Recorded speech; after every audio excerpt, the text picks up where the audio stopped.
Hi friends, welcome to our channel. இன்றைக்கி நம்ம சேனலில் என்ன சட்னி பார்க்க போகிறோம்னு பார்த்தீங்கன்னா ஆனியன் சட்னி.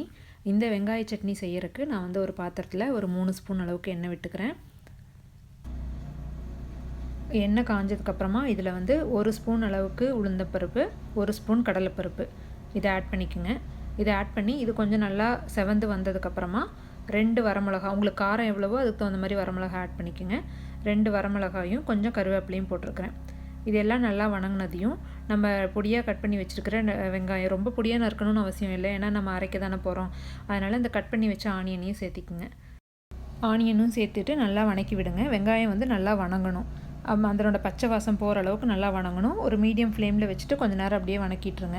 நான் வந்து 3 ஸ்பூன் எண்ணெய் ஆட் பண்ணேன், ஆனால் அது வந்து ரொம்ப சின்ன ஸ்பூன் தான். சப்போஸ் உங்களுக்கு எண்ணெய் இன்னும் கம்மியாக வேணும்னு நினச்சிங்கன்னா ஒரு 2 ஸ்பூன் விட்டுக்குங்க. ஆனால் நமக்கு வெங்காயம் இதெல்லாம் பருப்பு எல்லாமே நம்ம கொஞ்சம் அதிகமான குவான்டிட்டி போடுறோம். ஸோ அதனால் வந்து எல்லாமே வணங்குற அளவுக்கு கொஞ்சம் ஆயில் இருக்கணும். அப்போ தான் இந்த சட்னி நல்லா டேஸ்ட்டாக இருக்கும். ஒரு 5 to 7 மினிட்ஸில் வந்து பார்த்திங்கன்னா உங்களுக்கு வெங்காயம் நல்லா வணங்கிடும். கடைசியாக வந்து அதில் கொஞ்சமாக புளியும் சட்னிக்கு தேவையான அளவு உப்பும் ஆட் பண்ணிவிட்டு இது ஆறுனதுக்கப்புறம் அதை வந்து ஒரு மிக்ஸி ஜாரில் மாற்றி அரைச்சிருங்க.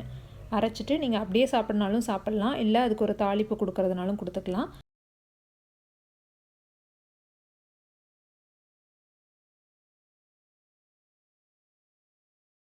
நான் இன்றைக்கி வந்து கொஞ்சமாக தாளித்தும் ஊற்றிருக்கேன்.